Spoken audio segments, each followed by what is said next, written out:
Assalamualaikum warahmatullahi wabarakatuh.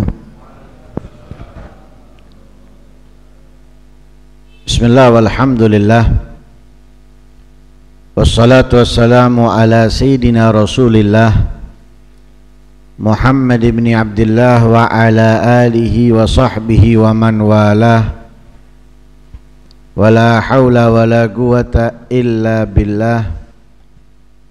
Nawayna ta'allum wa ta'lim wal naf'a wal intifa' wal mudzakarata wat tadhkir wal ifadata wal istifadah wal hatha ala tamassuki bi kitabillahi wa sunnati rasulihi wad du'a ilal huda wad dilala alal khair ibtigha'a wajhillahi wa mardatihi wa qurbihi wa thawabihi minallahi ta'ala. Qala al-musannif rahimahullah wa nafa'ana bihi wa ulumikum fid darain amin. Qimatul insani inda ahli dunya ma ya'khudhuhu minhum.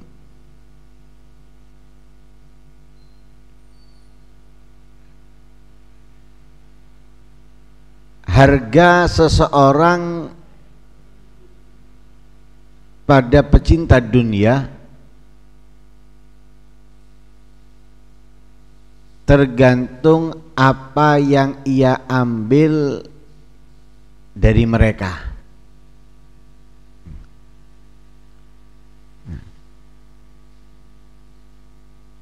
Maksudnya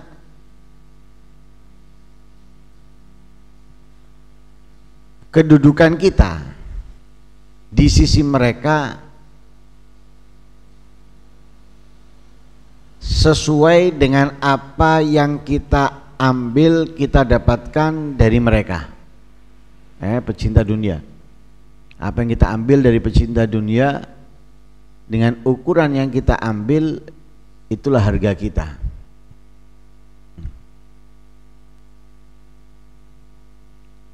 Semakin besar dan semakin banyak yang kita ambil daripada mereka, akan semakin murah harga kita di sisi mereka.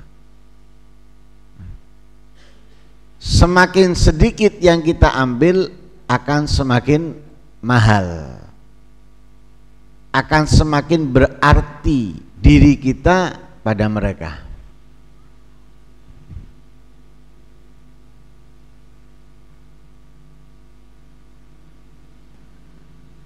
Pernyataan ini mengajarkan kepada kita untuk menjauh, menghindar dari kepemilikan mereka, dari apa yang mereka miliki. Bukan ambisi berharap apa yang dimiliki daripada harta mereka. Alias mengajarkan kita zuhud dari manusia apapun yang dimilikinya,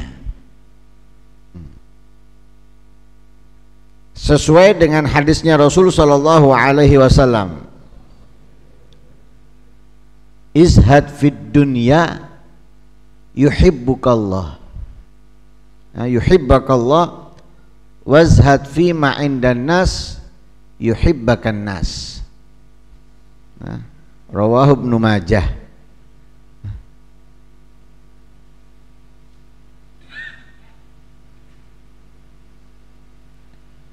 Zuhudlah dari dunia,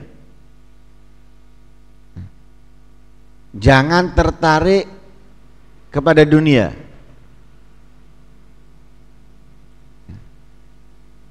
jangan ambisi memiliki dunia.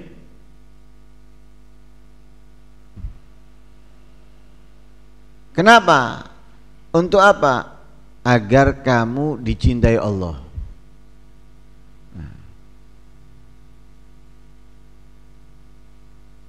Ketika kita membenci, menjauhi yang dibenci oleh Allah, mau tidak mau kita akan dicintainya. Kenapa? Karena kita meninggalkan, menjauhi apa yang tidak disenanginya. Kita punya teman, watak manusia ini. Kita punya teman kita nggak senang dengan satu orang. Nah, kalau kita kumpul dengan orang tersebut, teman kita kurang senang. Kenapa? Aku nggak senang sama dia. Mestinya kamu sebagai temanku jangan suka sama dia juga. Tapi ketika kita ngumpul, dia kurang senang. Tapi kalau kita menjauh, menghindar seperti dia akan lebih senang kepada kita. Begitu juga Allah. Allah nggak senang dunia. Allah nggak cinta dunia. Allah tidak menginginkan dunia untuk hamba-hambanya yang beriman, hamba-hamba yang dicintainya. Kalau dia meninggalkan dunia, menjauhi dunia, Allah akan senang.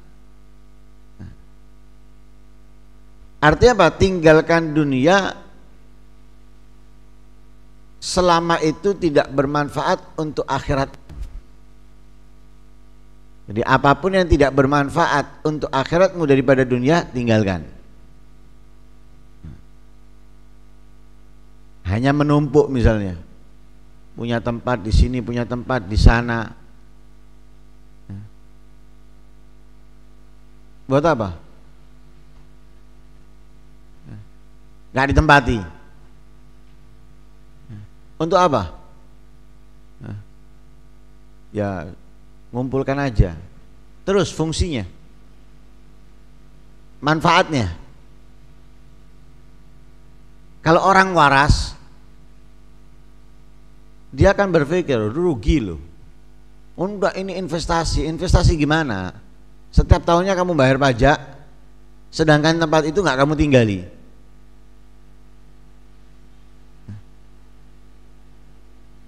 Investasi itu bukan untuk dunia kamu, tapi investasi itu untuk akhirat kamu. Kalau untuk akhirat investasi, kalau untuk dunia, kamu tinggal hanya beberapa saat setelah itu meninggalkannya. Nanti ini rencana untuk cucu saya,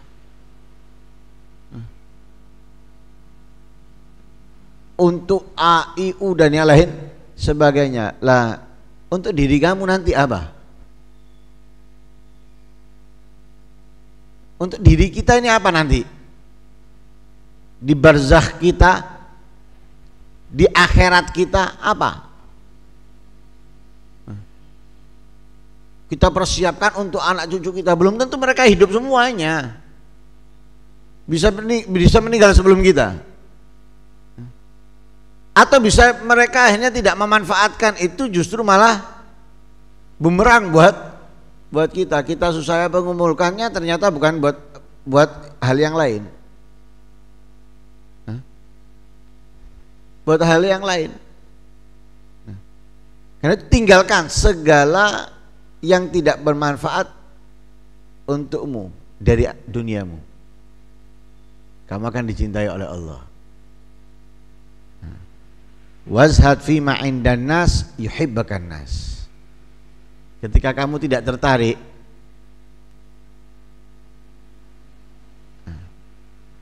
kalau ngobrol nanti akhirnya ganggu yang lain.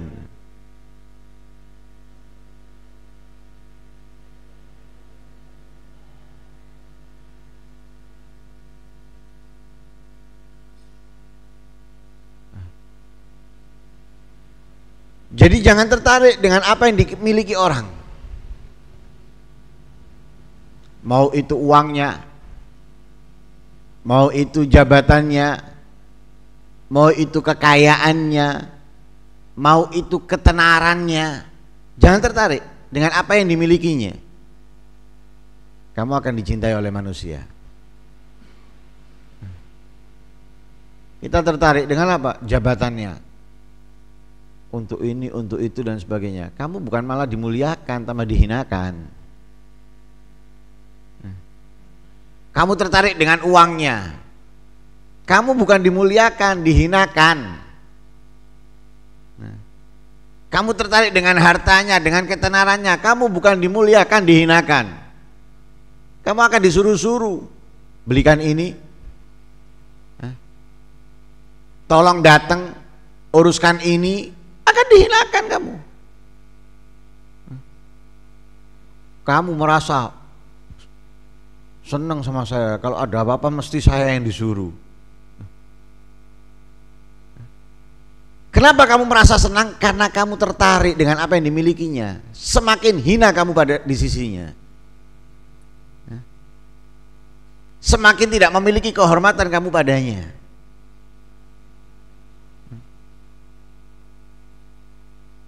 Semakin nggak ada harganya. Semakin tidak ada harganya. Kenapa? Karena tertarik dengan apa yang dimilikinya, baik itu harta, jabatan, ketenaran, uang dan yang lain sebagainya. Semakin murah kita. Jangan merasa dikasih besar, banyak. Itu menurut dia kecil. Menurut kamu besar. Kenapa? Kamu lupa, kamu menghargai apa yang kamu dapat, kamu kehilangan harga diri. Gak ada artinya. Orang seperti itu biasanya diolok-olok, diem toh. Depannya orang gak akan marah, dia cengengesan tak. Kenapa? Mengincar apa yang dimilikinya, gak ada harganya. Ayo coba dinasehati sesuatu yang benar untuk akhiratnya di depan orang. 7 turunan gak akan nyapa. Saya dibodoh-bodoh depannya orang.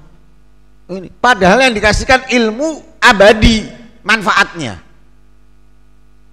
Sedangkan harta yang kamu dapatkan darinya berapa lama ada di sakumu? Berapa lama rasanya ada di mulutmu? Hanya sesaat. Tapi apa yang kamu diingatkan olehnya tentang urusan akhirat kamu, di depannya orang kamu marah, nggak nyapa dan lain sebagainya. Padahal apa yang disampaikan olehnya kepada kamu, manfaatnya kamu rasakan di barzah dan di akhirat. Itu menunjukkan bahwasanya apa? Dia tidak memiliki nilai pada orang yang tersebut. Nggak ada harganya. Karena itu Nabi mengatakan wazhad fi ma indan nas yuhibbakan nas. Zuhudlah. Jangan tertarik dengan apa yang dimiliki orang, kamu akan dicintai.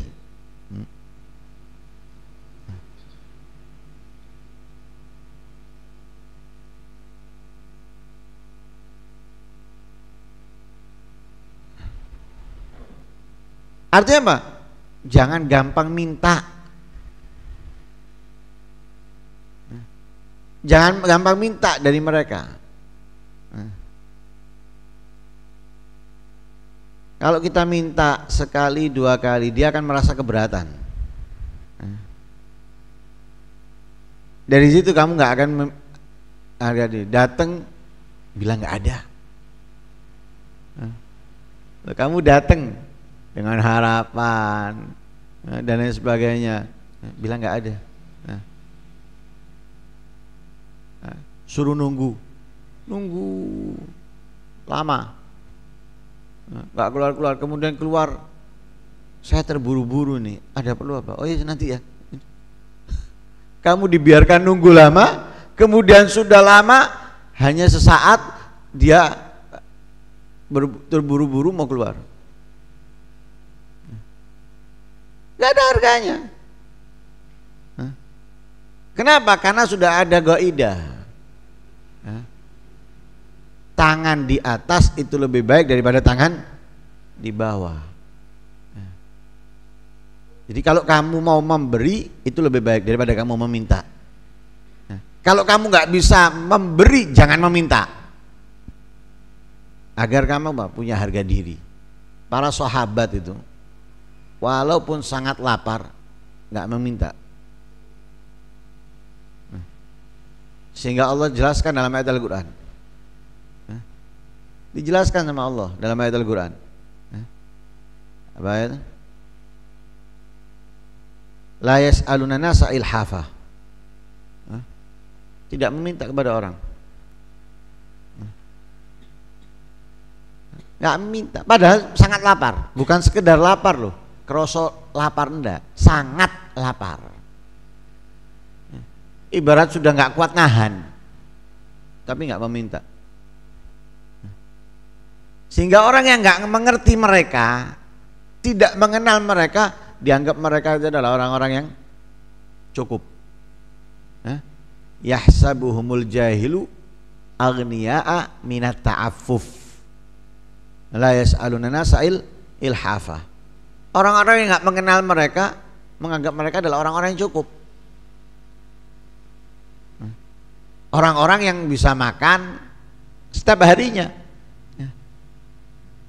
mereka tidak meminta-minta. Sehingga mereka apa? Mulia, walaupun nggak punya apapun, tapi terhormat. Kalau kita kan nggak punya, kok nggak punya? Kadang punya, melas-melas. Apa? Saya pakai masalah, ada ini, ada itu dan sebagainya. Yuk di sana isopon, minta dikasihani siapa? Orang yang kamu keluh kesah, tambah sumpek wonge. Lama kelamaan malas duduk dengan kamu, akhirnya kamu nggak dapat apa-apa sudah. Keluh kesah tentang masalah itu kepada Allah. Mau lebih nikmat keluh kesahnya, bangun malam, aku punya masalah ini ya Allah, aku punya masalah itu ya Allah, sebutkan A, I, U, B sampai Z, minta jalan keluarnya, minta solusinya dari Allah. Hidup di depan manusia, apa yang kamu bisa jalankan, jalankan. Nggak bisa kamu jalankan, ya sudah. Dapat syukuri, nggak dapat jangan minta. Mulia, terhormat. Karena itu dikatakan oleh Rasul Shallallahu Alaihi Wasallam, syaraful mu'min qiyamuhu billail, wa izzuhu istighna'uhu anin nas. Kemuliaan orang yang beriman, qiyamuhu billail, bangunnya dia di tengah malam beribadah kepada Allah. Dibangun malam beribadah kepada Allah, itu adalah kemuliaan untuk orang-orang yang beriman. Ini berarti menunjukkan bahwasanya orang ini benar-benar butuh kepada Allah. Walaupun nggak sholat, bangun, mohon, minta kepada Allah. Misalnya walaupun dengan kepet, nggak raup, nggak lanjeding, bangun di kasurnya minta kepada Allah. 5 menit, 10 menit, turu meneng, mulia. Mulia. Apalagi kalau dia bangun, wudhu, sholat, mohon, lengkap. Karena nggak ada namanya qiyamul lail itu harus sholat, nggak ada. Harus membaca Al-Quran, nggak ada. Harus doa, enggak, terserah. Mau sholat boleh, mau baca Quran boleh, mau doa boleh, mau istighfar boleh, apapun pokoknya ibadah. Lengkapnya ya bangun, wudhu, sholat, membaca Al-Quran, berdoa, beristighfar, itu lengkapnya, paket komplit itu. Tapi nggak paket komplit, satu-satunya tok, tidak apa-apa. Menjadi kemuliaan buat orang yang beriman. Wa izzuhu, martabat dan harga dirinya, istighna'uhu anin nas, ketika dia tidak meminta-minta kepada orang, ketika dia tidak membutuhkan dari manusia. Tidak mengharapkan dari manusia, itu mahkotanya. Jadi mahkotanya dia ketika dia tidak meminta-minta, tidak membutuhkan dari manusia, ya. Tidak mengharap daripada mereka. Imamul Hasan beliau mengatakan, la tazalu kariman alal nas wa la yazalun nas yukrimunak ma lam tata'atama fi aidihim. Kamu ini selalu mulia di mata manusia, dan manusia akan selalu menghormati dan memuliakan kamu selama kamu tidak mengharap, tidak meminta apa yang dimiliki mereka. Jadi kamu berada dalam kemuliaan dan mereka akan memuliakan kamu selama kamu tidak mengharap dari mereka, tidak meminta dari mereka. Fa idza fa'alta dzalik istakhaffu bik wa karihu haditsak wa abghaduk. Jika kamu lakukan itu, artinya minta, mengharap dari mereka, ya, mereka akan meremehkan kamu dan mereka nggak senang mengobrol dengan kamu dan membencimu, dan membencimu.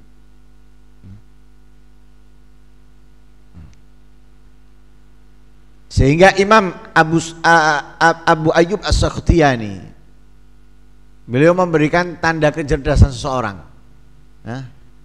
Tanda kecerdasan seorang itu bila ada padanya dua perkara,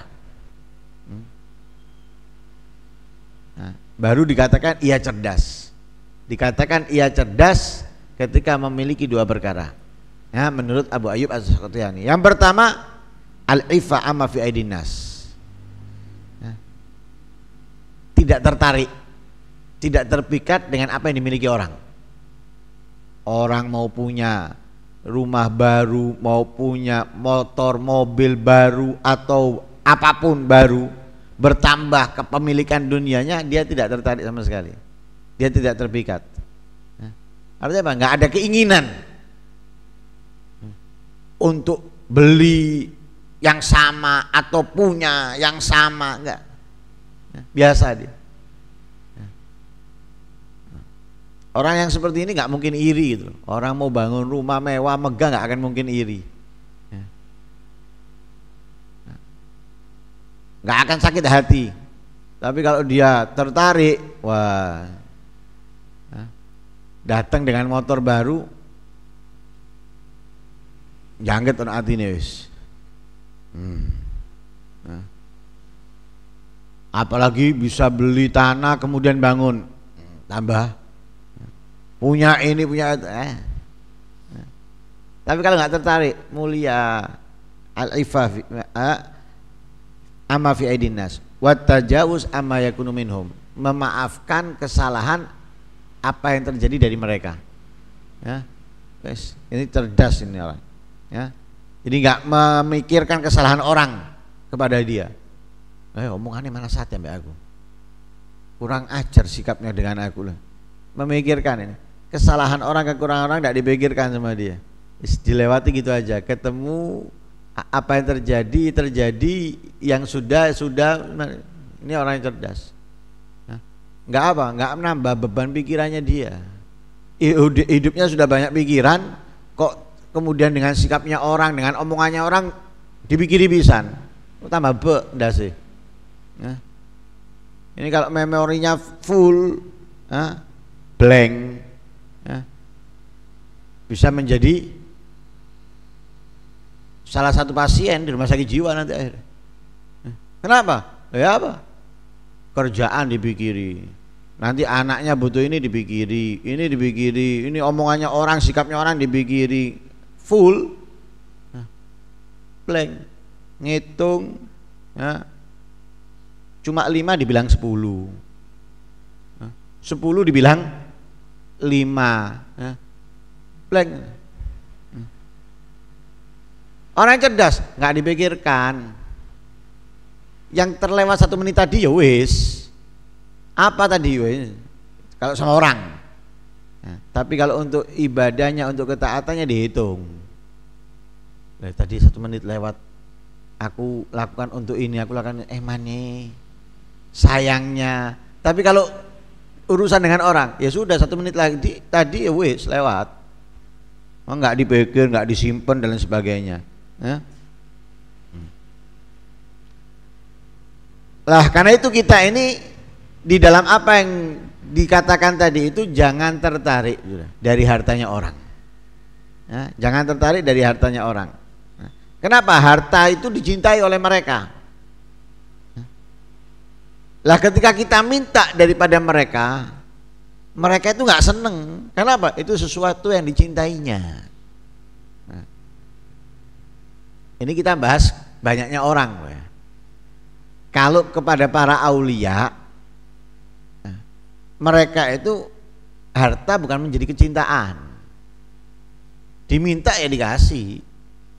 Jangan nunggu kita minta, sudah dibagi-bagi sebelum diminta. Kenapa? Bukan kecintaannya mereka. Harta bukan kecintaannya para aulia. Kalau mereka memilikinya, itu sebelum orang-orang minta itu sudah dibagi-bagi.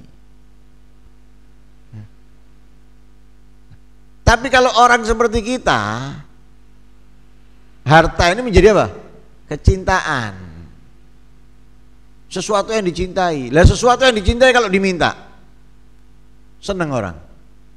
Nggak senang. Nah, karena itu dia akan membenci kamu, tidak senang dengan kamu, dan kamu semakin meminta dari dia akan semakin tidak memiliki harga diri. Karena itu Sayyidina Umar bin Khattab,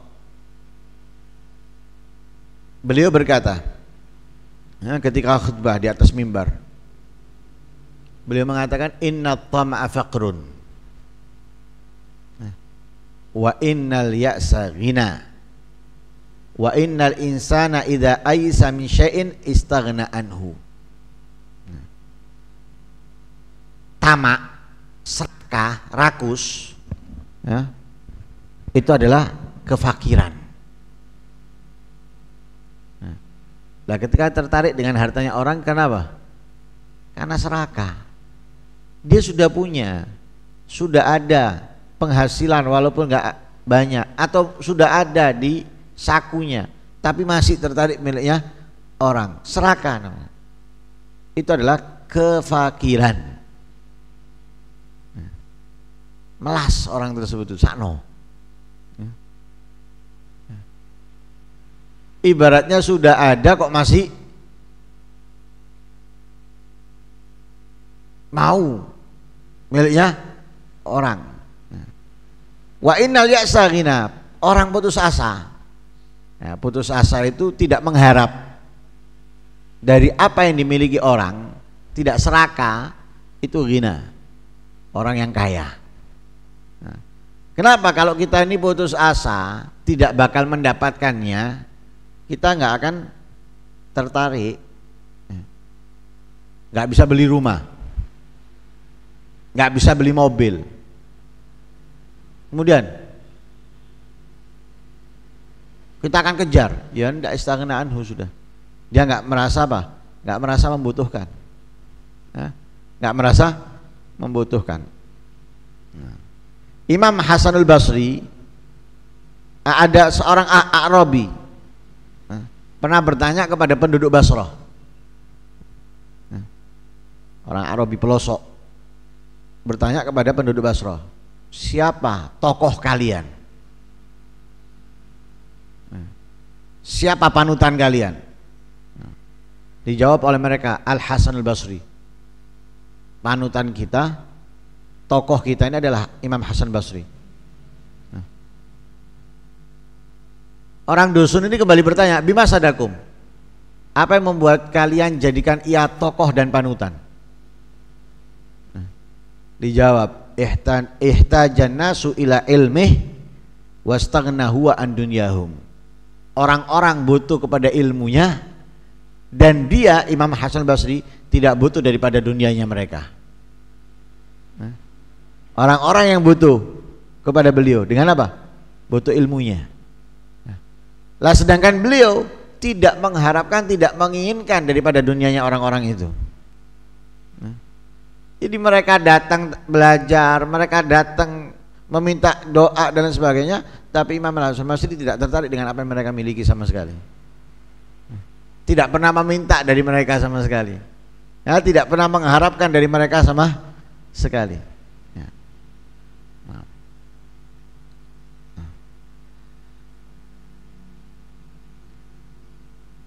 Memang ada kalanya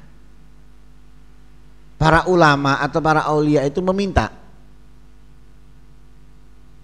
tapi tujuan mereka hanya satu dalam meminta. Tujuannya mereka itu agar yang diminta memiliki tabungan di akhirat dari apa yang pernah dimilikinya, tapi tidak selalu. Ya. Jadi sesekali mereka minta, bukan untuk pribadi, minta bukan untuk pribadinya si ulama atau aulia ini, tapi minta agar orang tersebut mengeluarkan apa yang dimiliki dan diterima olehnya, dan setelah diterima ini dipakai untuk manfaat yang umum.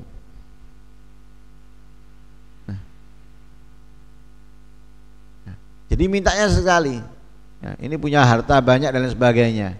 Ya. Ini tidak duit tabungan nih, kok digawe tuku oma, bangun oma, beli motor, beli mobil dan sebagainya, tidak punya tabungan ini. Misal, ya, dimintai. Ya. Setelah dapat bukan kemudian untuk makan-makan, ya, untuk healing bukan. Setelah dapat apa yang dia dapatkan ini dibuat untuk manfaat yang umum, ya, kepentingan umum, misalnya untuk pembangunan masjid, untuk pembangunan TPQ dan lain-lain sebagainya, yang menjadi tabungan untuk orang tersebut, bukan tabungan orang yang minta, tabungan orang yang, bukan apa, mintanya dia untuk orang itu. Jadi minta bukan untuk dia tapi untuk orang itu sendiri. Ada kalanya mereka minta, tapi nggak selalu. Itu pun untuk manfaat umum atau maslahat umum. Walhasil intinya, semakin kita tidak tertarik dari yang dimiliki orang, akan semakin mulia kita di sisi mereka. Semakin kita tertarik dengan apa yang mereka miliki, akan semakin hina, ya, akan semakin hina. Artinya tidak punya harga diri, dan menghilangkan harga diri itu haram. Menghilangkan harga diri adalah haram.